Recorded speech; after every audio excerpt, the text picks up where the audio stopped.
Jangan sampai hari-hari kita kakean pikiran, mikir sing wingi-wingi, mikir mantan, mikir macam-macam.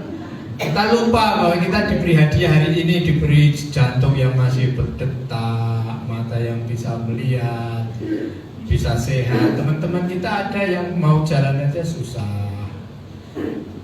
Kemudian baru mau jalan kemana sudah menggeh-menggeh. Napasnya juga nggak lancar. Kita sekarang diberi karunia luar biasa, maka kita harus bersyukur. Ceria malam ini semuanya gembira ya, sepakat ya. Peroleh lesu, kalau nanti ada yang diteriaki dan sebagainya, nggak boleh marah, nggak boleh marah. Dan sekarang kita berdiri semua, kita senam dulu ya, senam dulu. Nah ini biasanya sing mimpin Mbak Dadit ini. Ya senam biasa baik, jenora sepanen, yo di tangan ke atas, digeser, miringin ke kiri, miringin ke kanan, didorong ke depan, yo jenora sepanen. Ke belakang, goyang-goyang. Penak mas ketel. Wah ketel banget nih. Angkat kakinya.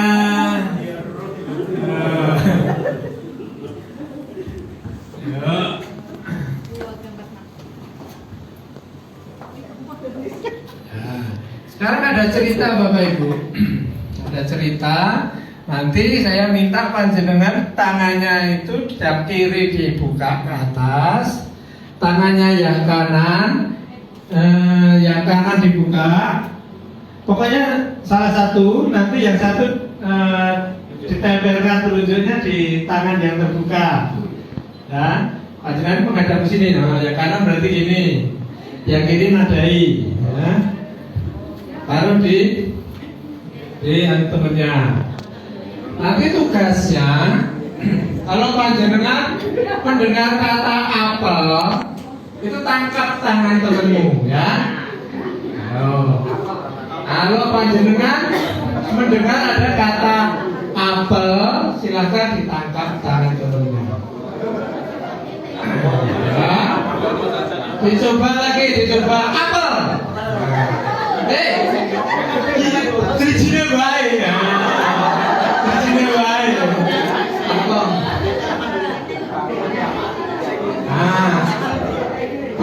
Buka. Pada suatu hari dia menemukan buah apel. Yang satu berusaha menghindar. Kau pasrah. Lalu orang gasak banget.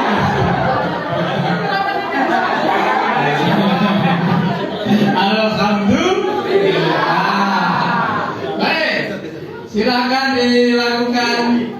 Cari temennya, kayak gabung-gabung biar ketemu ya. Pada suatu hari saya bersama keluarga besar BPMPTSP jalan-jalan sampai ke Kota Malang.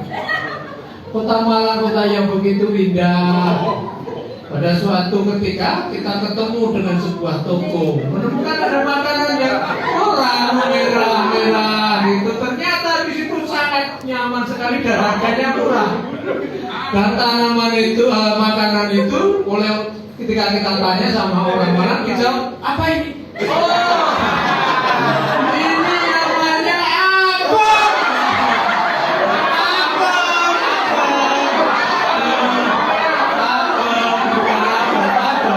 Apel itu terbuat dari tepung yang diberi gula dan bumbu-bumbu sehingga rasanya menjadi gurih.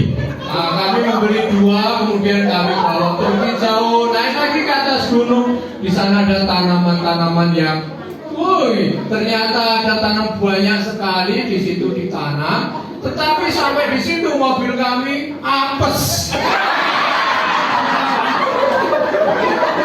Begitu apesnya kami, sehingga mobil kami di situ banyak bocor. Ketika ban bocor ya kami ada ketemu beberapa orang. Ternyata di situ ada seorang pemuda yang sedang melakukan apel.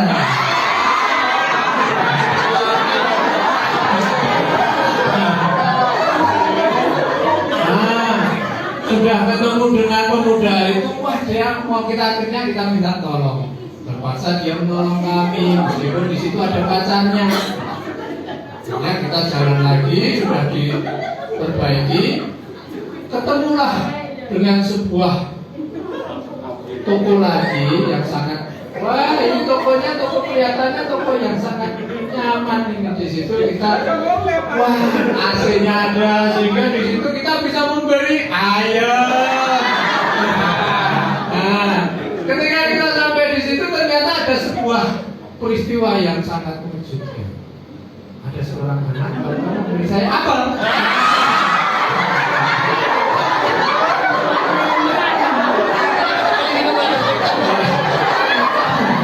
Siapa yang kena?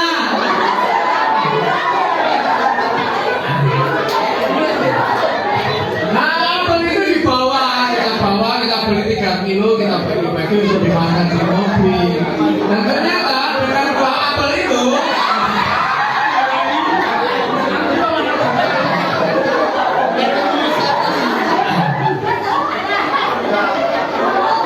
kita tidak sampai ke situ, kemudian bawa buahnya kita makan rame-rame. Tapi lagi-lagi kita sedang apes. Buahnya ternyata belum matang, buahnya masih kecut. Maka karena kita sudah diminta oleh teman-teman untuk memberikan apelnya,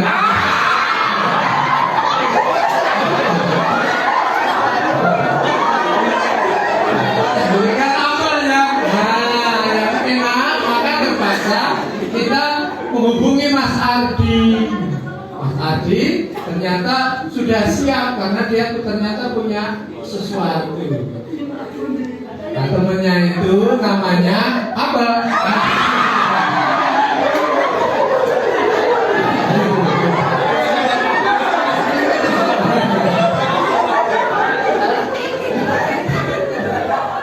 Nah, setelah itu teman yang sudah ketemu itu, maka di situ dia mendapatkan sebuah hadiah. Hadiahnya adalah, silakan tangga temennya karena ini ada apa?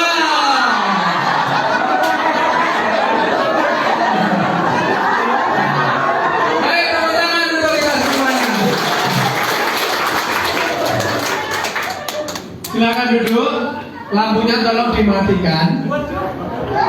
Lampunya tolong dimatikan.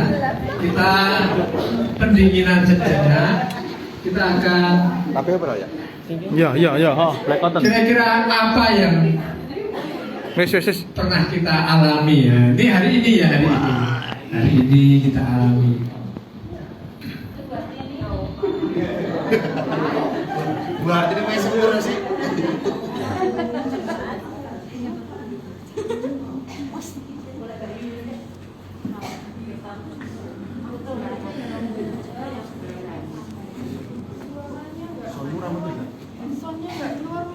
Oh iya. Jadi iki sama langsung soalnya. Kata-katanya, suaranya belum ada ya? Oke.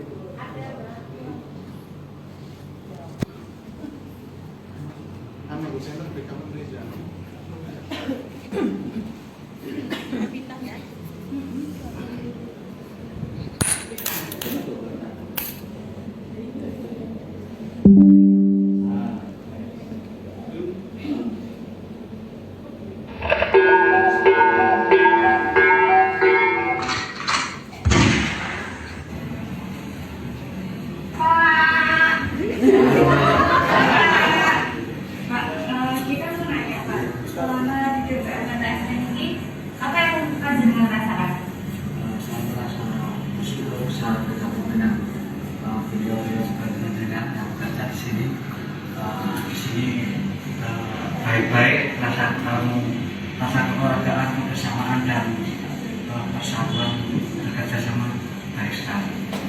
Bahagia benar nggak? Bahagia Pak. Pengalaman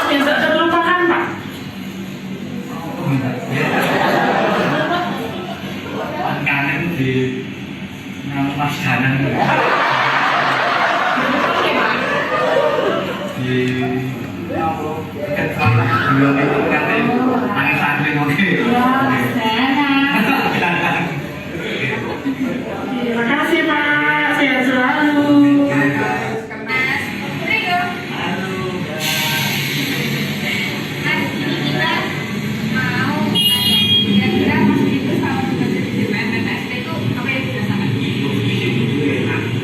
Luar biasa. Karena apa?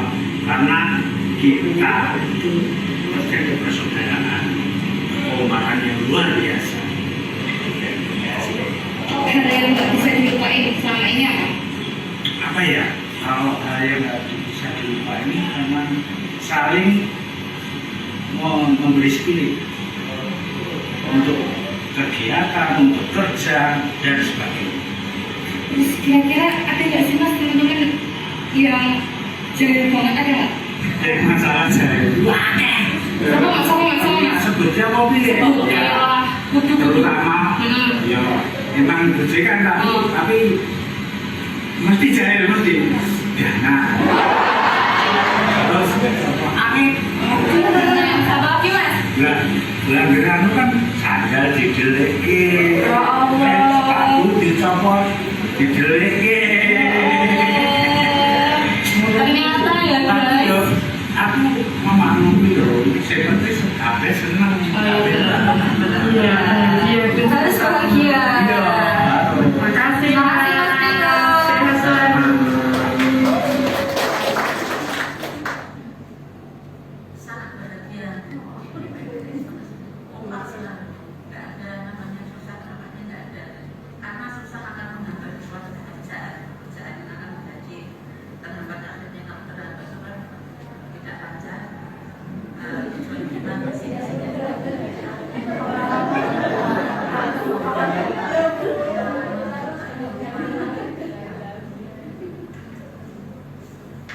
Ini dengan pergantian masyarakat semuanya enak-enak sih.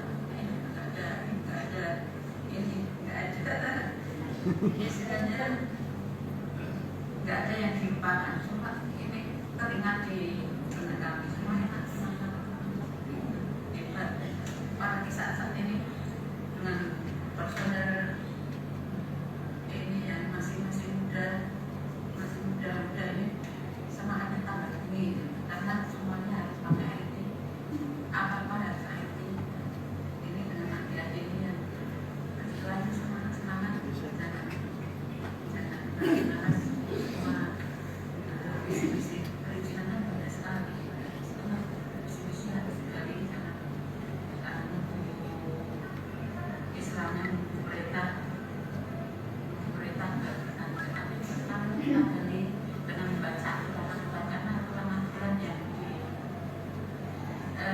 satu selalu berubah dari begitu intens karena ada perubahan. Makanya kita kami sama adik-adik semua untuk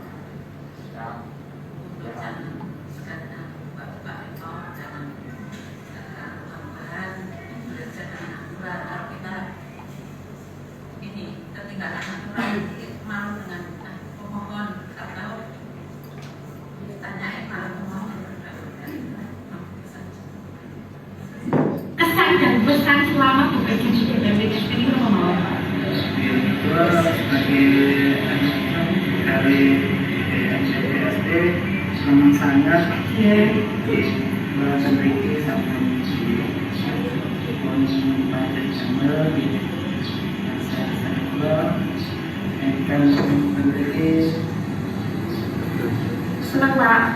teman sangat mungkin jadi BPJS Bapak sukses di Pak lihat kamera Pak. Lihat kamera. Terus Pak, kan ini pengalaman yang paling mengesankan apa Pak selama bekerja di sini? ya tentunya saat bercanda karena rekan-rekan di depan izin sini begini terus akan dari rekan-rekan Ini Pak, sering dikerjain banget Pak. Untuk kita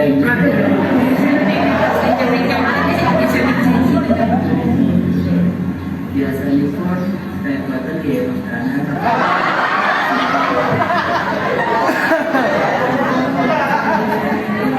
Tapi jenengan beneran Pak, senang kami. Pernah ada suka kali Pak. Tapi anak kan banyak banget ningali penyakit juga dari ngoten beres lagi tapi kayak sakit.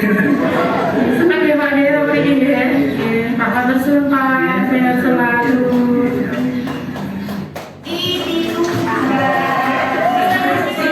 Kemudian saya tuh lagi ngobrol malam.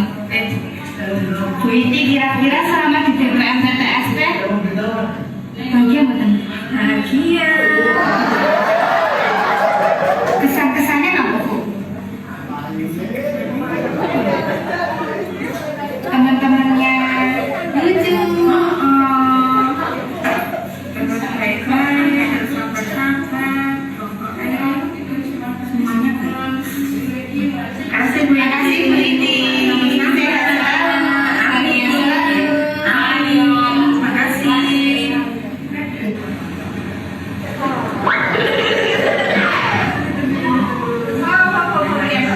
Kita mau video. Kira-kira apa yang kita harapkan? Bahagia aja. Itu kompak semua teman semua. Hal yang nggak dilupain. Lupain ya, kayak refreshing kita pernah lupakan. Jadi seneng ya? Ya, seneng. Kalau bisa sekarang berapa kali Rek? Biasanya 1 kali full 1 kali? 2 malam. 2 malam. Ya. Pengen tambah beneran? Biasa ingin saya, tapi tak ada. Setahun berapa kali Pak? Dikasih? 2 kali aja. Oke, berapa kali sih kok? Oke, Betul ya. kan Bang? Nah, misalnya dibawa saya diajak.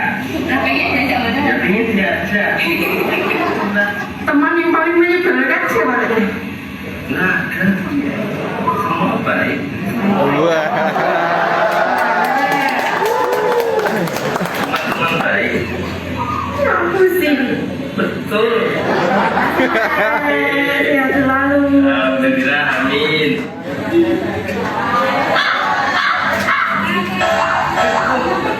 Oh, baru ini hobi.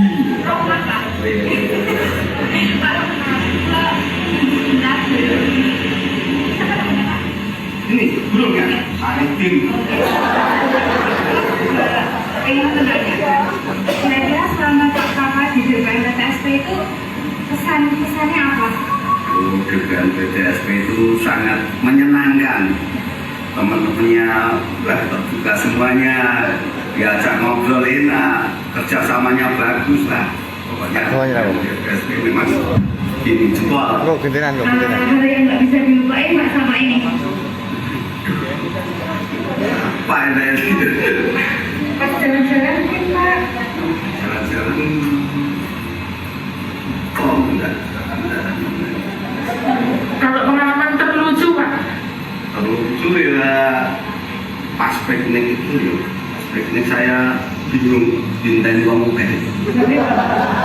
Ya, bingung nggak tahu jalannya mau ke sini. Ketemu nih Pak. Aduh, Oh alah. Makasih Pak Kakak. Sehat selalu.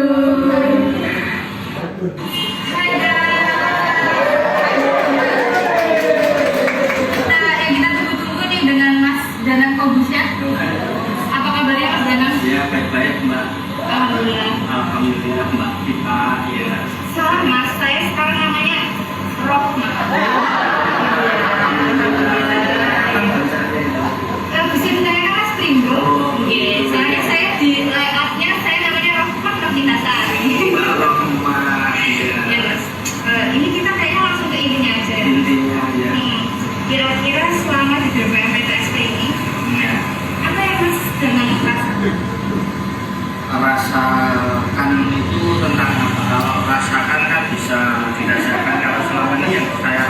Lebaran itu sejuk penuh dengan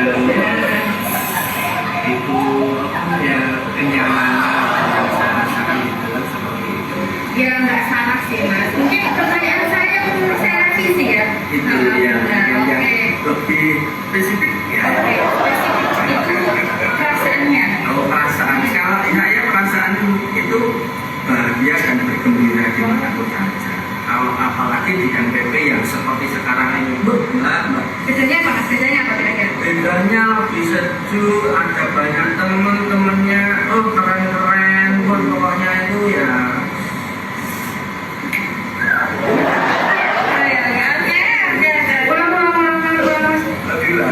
Lebih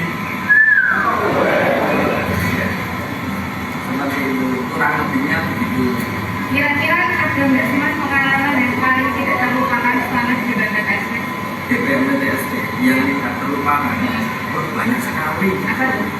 Ya banyak yang tidak terlupakan, kadang sama teman-teman itu banyak sekali mbak. Kalau yang tidak terlupakan itu kadang ada yang lucu, ada yang dimarahin orang, ada yang banyak pokoknya. Bisa mas Praktek dimarahin, praktek dimarahin nggak apa-apa. Saya dimarahin ya nggak apa-apa. Ya terbiasa. terbiasa ya. Ikhlas mas. Ikhlas nggak apa-apa. Itu dimarahin siapa mas? Saya dimarahin pemohon, itu sering dimarahin pacar.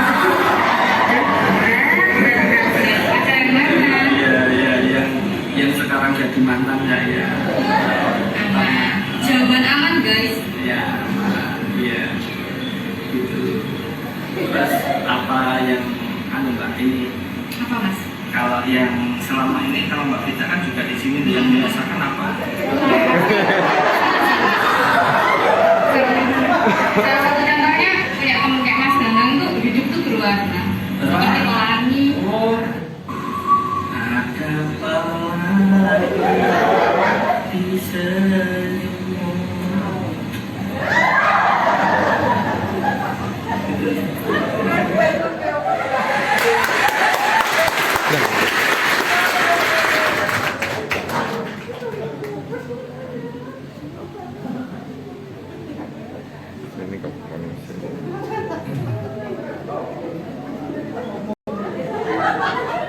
Baik, terima kasih semuanya, tepuk tangan.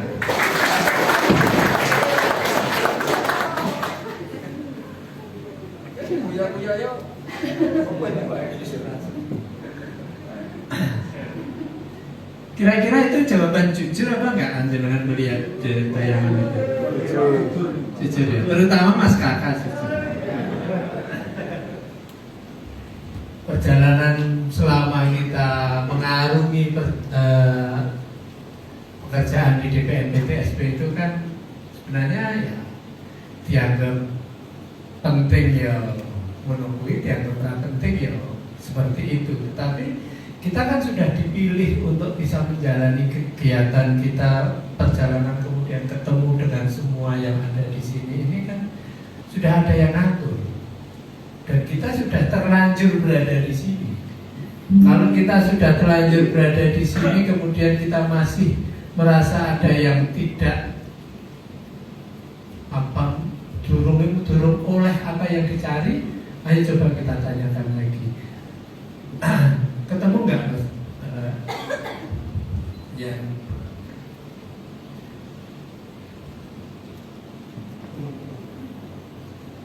Saya akan bacakan satu ceritanya Gede Prama. Dia tahu Gede Prama?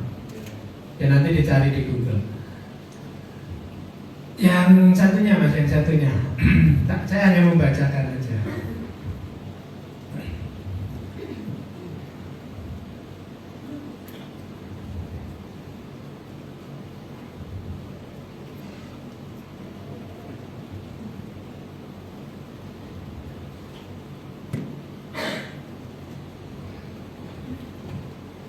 Burung dengan sebelah sayap oleh Gede Prama. Oke, next.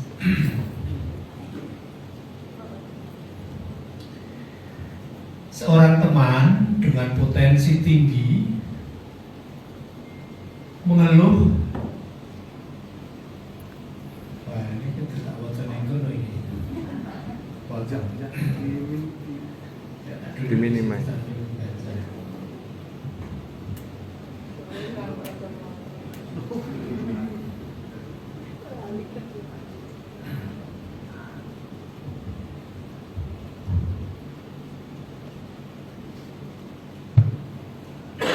Seorang teman dengan potensi yang tinggi mengeluh berat setelah pindah-pindah kerja lebih di 5 tempat.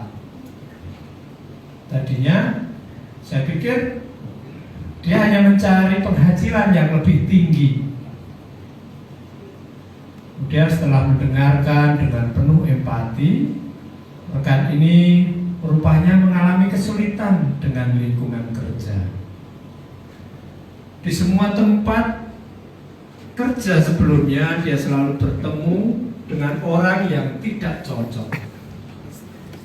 Di sini tidak cocok dengan atasan. Di situ bentrok dengan rekan sejawat. Di tempat lain malah diprotes bawahannya. Kalau rekan di atas hobi pindah-pindah kerja, saya ketemu sahabat saya yang lain. Dia punya pengalaman yang lain lagi. Setelah berganti istri sejumlah 3 kali dengan berbagai alasan yang berbau tidak cocok, ia kemudian merasa capek dengan kegiatan ganti-ganti pasangan ini. Orang pengusaha yang berhasil punya pengalaman lain lagi. Setiap kali dia menerima orang baru sebagai pimpinan puncak, dia senantiasa semangat dan penuh optimis. Seolah-olah orang baru yang datang itu pasti bisa menyelesaikan semua masalah. Akan tetapi, begitu orang ini baru berumur kerjaannya lebih dari 1 tahun, maka mulailah kelihatan borok-boroknya, busuk-busuknya, dan dia mulai capek dengan kegiatan berganti-ganti pimpinan ini. Setelah kita gabung rangkaian cerita pengalaman tadi, kita bisa melihat dan menunjukkan bahwa motif kita mencari kerja yang nyaman, pasangan-pasangan hidup maupun pasangan kerja adalah mencari orang yang cocok di semua bidang. Itu sebaiknya dilupakan saja. Bercermin dari semua inilah, maka seringkali saya ucapkan di depan ratusan forum bahwa fundament yang paling dasar dari manajemen sumber daya manusia adalah manajemen perbedaan yang mencakup 2 hal dasar, yaitu menerima perbedaan dan mentransformasikan perbedaan itu menjadi sebuah kekayaan.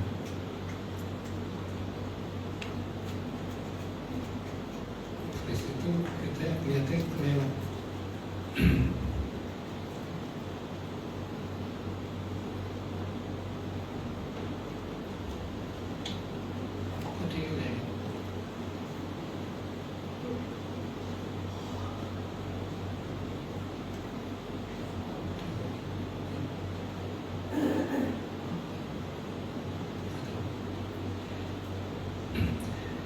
Saya kendati idenya sederhana, namun ini kok Anda boleh berpendapat lain, namun pengalaman pergaulan yang pernah dialami oleh Pak Gede Prama itu menunjukkan bahwa dia pernah memimpin di banyak perusahaan, termasuk dia juga pernah menjadi CEO di Air Mancur. Dia juga pernah memimpin menjadi konsultan di beberapa perusahaan multinasional. Beliau di semua perusahaan yang dia pimpin atau dia temui, ternyata di semua perusahaan hampir tidak pernah saya bertemu pemimpin yang berhasil tanpa kemampuan bekerja sama dengan orang lain. Di keluarga juga tidak pernah saya temukan keluarga yang bahagia tanpa kesediaan yang dengan sengaja untuk berpelukan dengan anggota keluarga yang lain. Di tingkat pemimpin negara, bahkan orang sekuat Nelson Mandela, Kim Dae-jung, bahkan mereka mau berpelukan dengan orang yang dulu pernah menyiksanya. Saya tambahin, sekarang mungkin Jokowi itu bahkan dia merangkul Pak Prabowo yang dulu ketika pilihan begitu masifnya perlawanan keduanya. Tapi ternyata dia merangkulnya. Lanjut.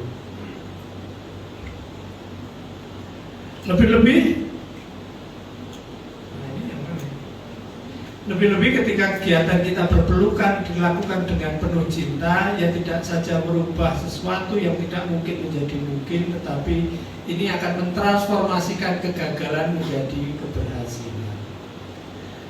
Namun juga membuat semuanya menjadi tampak indah dan menyenangkan. Makanya penulis buku Chicken Soup for the Couple Soul mengungkapkan bahwa cinta adalah rahmat Tuhan yang terbesar. Nah, demikian besarnya makna dari dampak cinta ini sampai bisa tidak bisa dibandingkan dengan apapun. Maka rugi besarlah manusia jika selama hidupnya tidak pernah mengenal cinta, bahkan dia meragukan cinta. Itu seperti pendaki gunung yang tidak pernah sampai ke puncak gunung. Dia hanya dapat capeknya saja, lelahnya dan perjuangannya sia-sia. Ini semua mendidik saya untuk hidup dalam pelukan cinta. Di pagi hari ketika bangun tidur, membuka jendela, saya senantiasa berterima kasih akan pagi yang indah dan mencari-cari lambang cinta yang bisa saya peluk. Lambang cintanya apa? Entah itu pohon, bonsai yang di halaman rumah seperti Mas Kakak, ada ikan koi yang kita beri makan, ada suara anak yang sedang nonton film atau sedang bangun tidur. Begitu keluar dari kamar tidur, ini akan indah sekali ketika kita menerjemahkan semua yang kita temui, bahkan hari ini ataupun ketika kita bangun tidur, itu adalah perwujudan cinta yang harus kita peluk.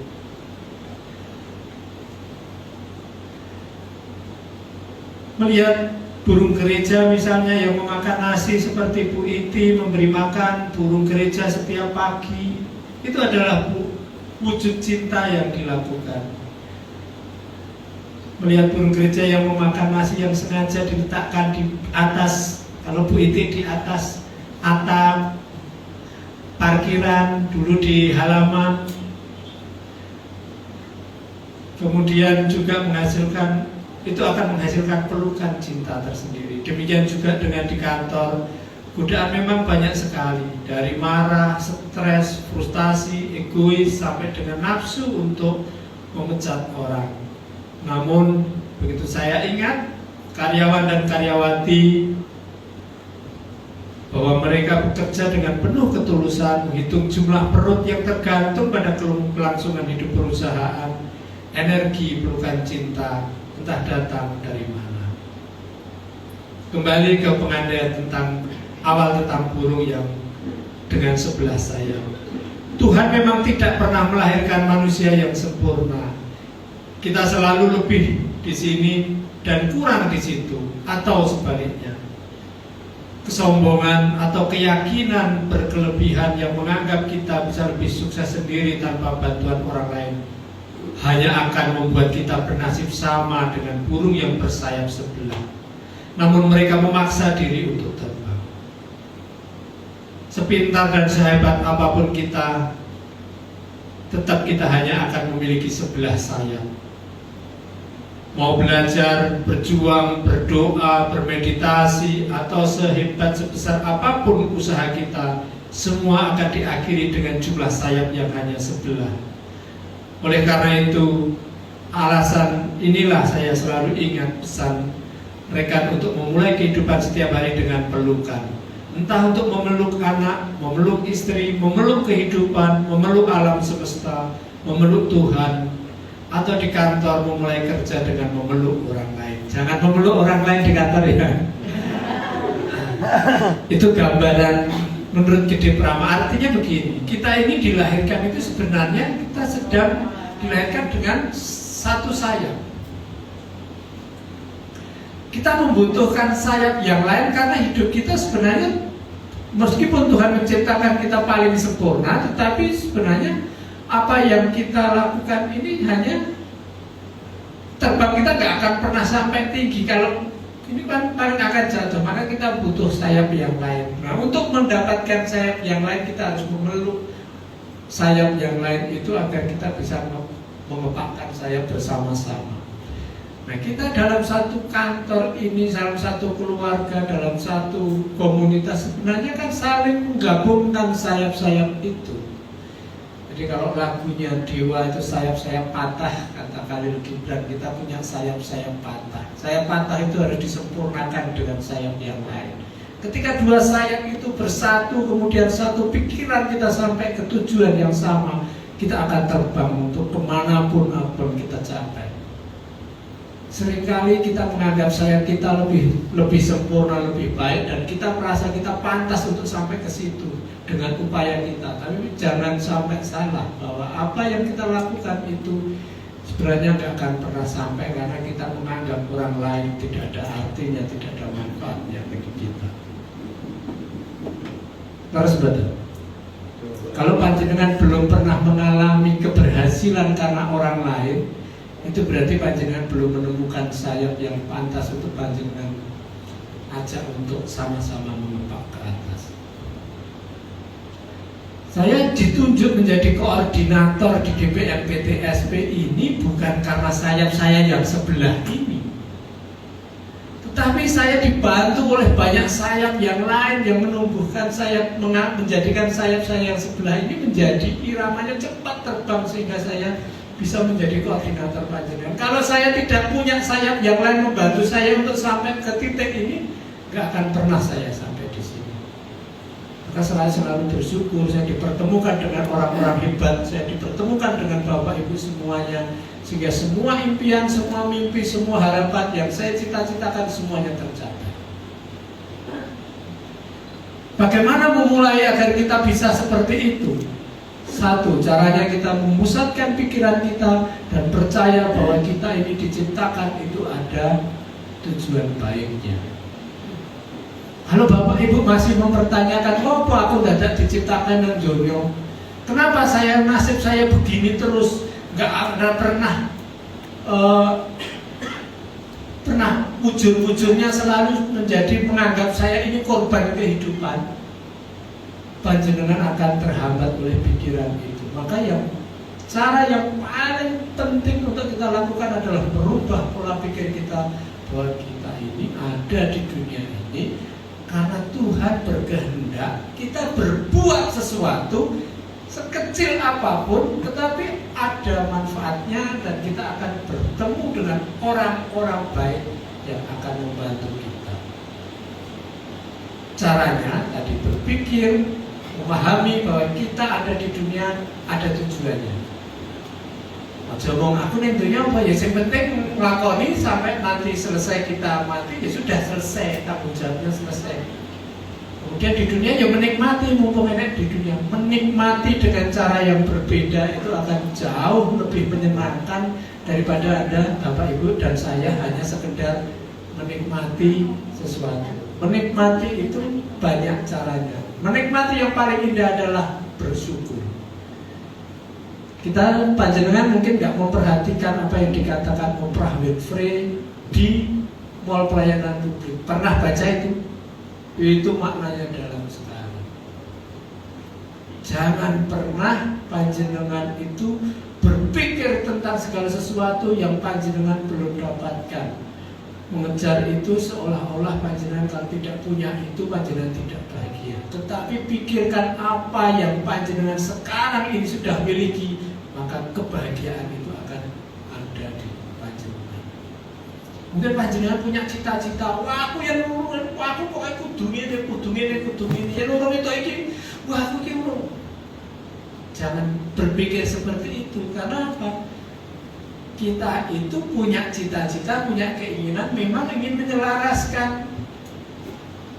Tetapi keselarasan itu harus disandingkan dengan kepantasan. Sama seperti tadi kita katakan, pindah 5 perusahaan ora tau cocok. Ya ora cocok gajine, ya ora cocok kancane, ora cocok atasane, ora cocok bawahane. Jane iki sing ora cocok ki aku. Apa kancaku sing 5 perusahaan iki do elek kabeh, sing apik ki aku. Aku ora cocok karo rata-rata bojo telu ora cocok kabeh, siji kurang ini, siji kurang ini. Sing ora apik iki jane aku apa bojo bekas-bekasku kuwi mau. Ini yang mau dikatakan Gede Prama sebenarnya seperti itu. Di kantor ini kita juga sama seperti itu. Kadang-kadang kita merasa, oh aku kok ini terus, aku pengen pindah pun nanti panjenengan di tempat yang lain panjenengan akan merasakan hal yang sama. Persoalannya bukan di tempat yang lain, persoalannya ada di hati panjenengan dan saya ini.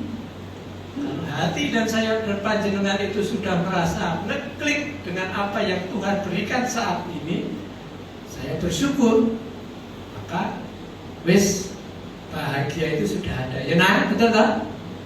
Bahagia itu sudah ada. Tinggal kalau kita sudah merasakan kebahagiaan itu, kita tinggal menikmati jatah-jatah berikutnya. Jatah-jatah berikutnya itu apa?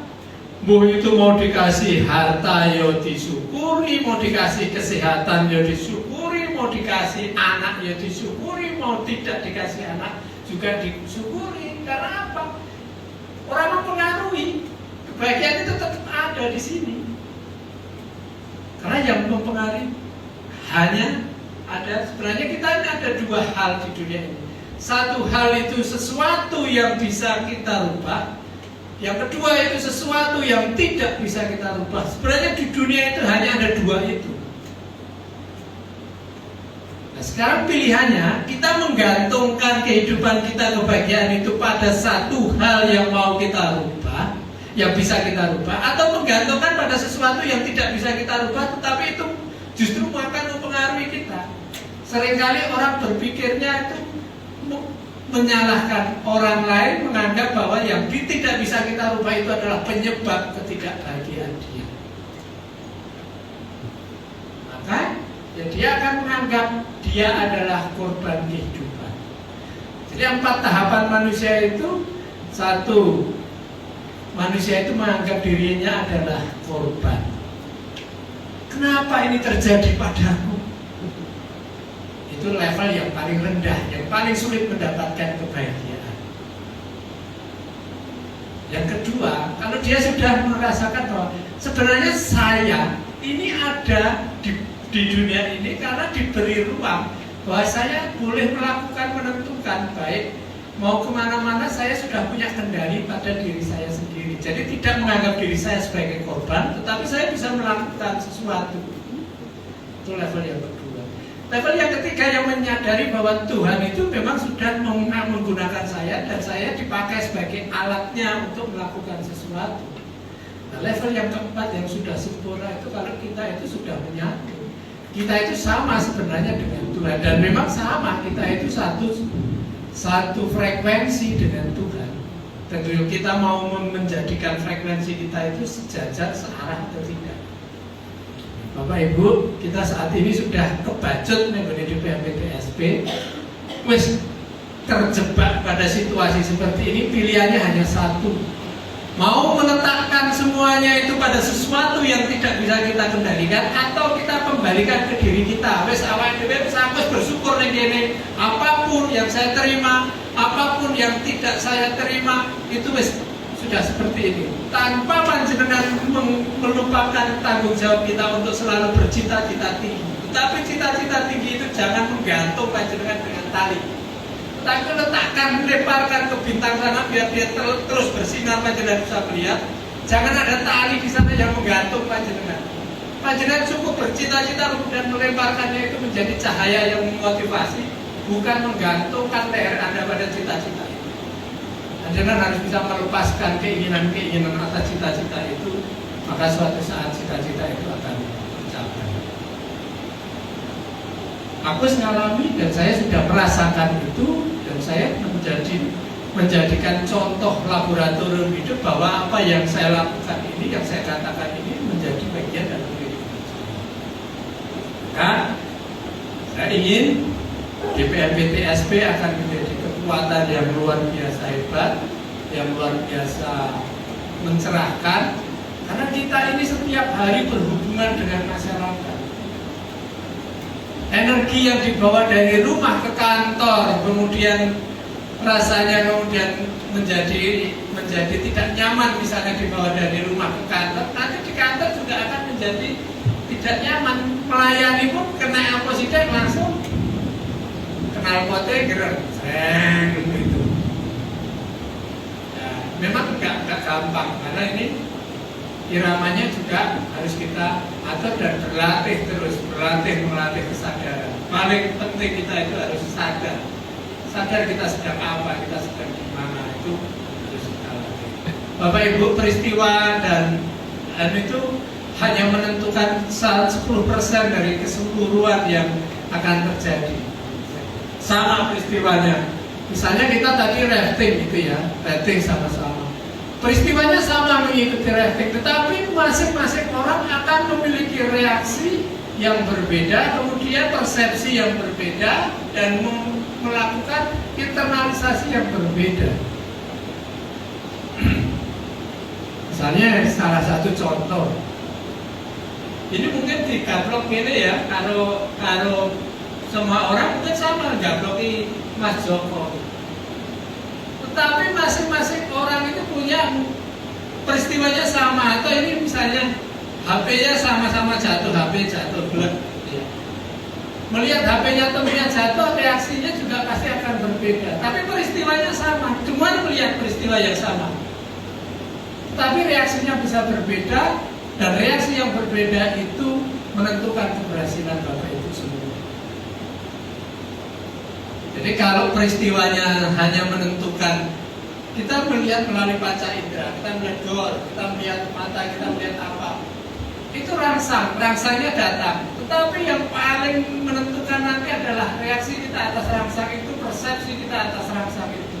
Misalnya ada orang memarahi kita, ada orang yang menanggapinya dengan santai, ada orang yang langsung ngegas gitu ya. Ada kita misalnya nyopir, Mas Arif nyopir gitu. Kemudian ada yang membuat kita emosi, ada yang langsung makan kene tengah jalan, ada yang ngelakson, ada yang macam-macam. Reaksinya pasti berbeda-beda, peristiwanya mungkin sama. Nah, reaksi kita, persepsi kita atas peristiwa itu menentukan keberhasilan kita dalam banyak hal. Termasuk keberhasilan kita sama-sama berpersepsi ini. Nah, ini masing-masing orang itu kalau kita satukan, samakan frekuensinya, persepsinya akan hampir sama. Kemenangan kita di DPMPTSP sehingga banyak tujuan kita yang tercapai itu karena kita persepsinya sudah hampir sama. Sehingga apapun yang kita inginkan, kita ingin capai, itu rata-rata bisa tercapai karena apa? Kita sudah punya satu energi yang sama untuk mencapai tujuan. Sekali lagi saya singgung kemarin ketika Pak Menteri datang. Jam 8:30 kita ditelepon, Pak Menteri akan masih pagi, masih sekitar jam 8 kita ditelepon, Pak informasi Pak Menteri mau datang ke Karanganyar. Dari kemarinnya sudah ada informasi begitu ya. Kemudian kita coba koordinasi, kemudian kita koordinasi dengan ajudan, kira-kira Pak Bupati berkenan menerima atau tidak. Terus di kantor kita kondisikan masing-masing. Saya cukup Pak Sek, beberapa orang yang kunci-kunci yang ini saya suruh nyiapkan gini, semuanya sudah siap, sudah ready. Tanpa harus terlalu banyak diinstruksikan, terlalu banyak, karena budayanya sudah bisa melakukan semuanya, akhirnya semua bisa berjalan dengan baik. Ini satu bukti bahwa kita ini sebenarnya sudah ngeblend ya, campuran ini wis podo.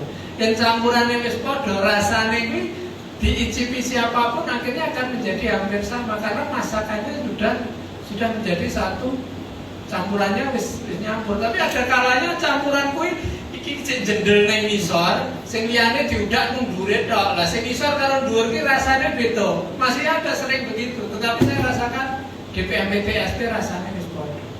Apa sih nek sing rasane kaya intik? Ayo ngene. Apakah panjenengan selaku yang selama ini dianggap sebagai OB, tukang bersih, apakah panjenengan merasa ini menjadi warga negara kelas bawah di DPMPTSP? Betul tak? Nah, yang saya maksudkan begitu. Kita itu sama, hanya yang membedakan tugasnya. Saya juga sama dengan panjenengan. tugas saya bedanya saya memerintahkan untuk semuanya. Kalau nggak ada yang memerintahkan kabeh podo, oh duru-duran. Panjenengan ada masing-masing sub-subnya juga yang melakukan tugasnya masing-masing.